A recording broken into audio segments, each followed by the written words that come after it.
Halo pemirsa setia VBiz News, jumpa dengan saya Alfred Pakasi dalam program VBiz News Domestic Market Review and Outlook periode 18 sampai dengan 22 November 2024. Efek Trump trade dan pasar yang cari peluang rebound. Ya, pasar investasi domestik pada minggu lalu ini diwarnai dengan sejumlah isu, diantaranya pasar keuangan di minggu lewat ini masih berlanjut bearish.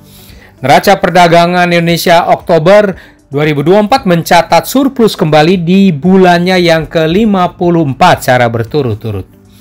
Sementara itu, utang luar negeri Indonesia triwulan ketiga 2024 dilaporkan stabil, bertumbuh 8,3% year-on-year-nya.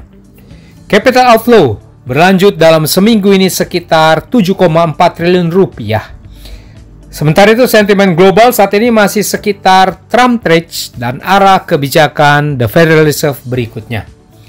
Data ekonomi yang diperhatikan pasar pekan mendatang adalah rilis BI rate pada hari Rabu, neraca berjalan di hari Kamis, serta uang beredar pada Jumat nanti. Untuk minggu berikutnya, isu prospek ekonomi dalam dan luar negeri ini akan kembali mewarnai pergerakan pasar.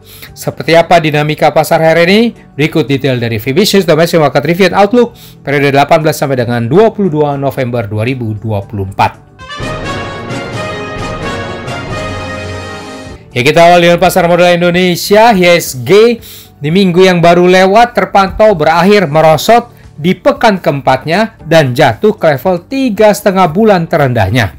Di tengah berlanjutnya capital outflow asing di bursa saham oleh naiknya yield US Treasury dan sentimen penguatan ekonomi Amerika pasca kemenangan Trump atau yang disebut Trump trade.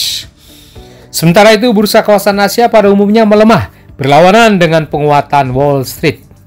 Secara mingguan, IHSG ditutup melemah cukup signifikan 1,73% ke level 7.161,258. Untuk minggu berikutnya, IHSG kemungkinan berupaya untuk rebound di area supportnya. Beralih ke mata uang rupiah terhadap dolar AS, pekan berlalu berakhir kembali tergerus, terseok ke 13 minggu lebih terendahnya. Di antara masih berlanjutnya capital outflow dan tren perkasanya dolar global pasca kemenangan Trump. Rupiah secara mingguannya berakhir melemah 1,18% atau 185 poin ke level 15.849 rupiah per US dollar. Sementara dolar global melaju ke sekitar setahun tertingginya. Kurs USD IDR pada minggu mendatang diperkirakan akan sempat terkoreksi untuk kembali naik atau kemungkinan rupiah sempat rebound walau masih dalam tekanan. Harga obligasi rupiah pemerintah Indonesia jangka panjang 10 tahun terpantau turun secara mingguannya, terlihat dari pergerakan naik yield obligasi pemerintah dan berakhir ke level 6,902% pada akhir pekan. Ini terjadi di tengah terbatasnya aksi beli investor asing di SBN, sementara yield US Treasury terpantau rally lagi di bullish 2 bulan terakhir ini. Ya, pemirsa setia VBiz News, berdasarkan data BPS, surplus neraca perdagangan Indonesia pada Oktober 2024 mencapai 2,48 miliar dolar AS, melanjutkan capaian surplus sebelumnya. Surplus neraca perdagangan yang berlanjut terutama bersumber dari surplus neraca perdagangan non-migas yang meningkat. Neraca perdagangan Indonesia dengan demikian sudah membukukan surplus selama 54 bulan berturut-turut, terhitung sejak Mei 2020.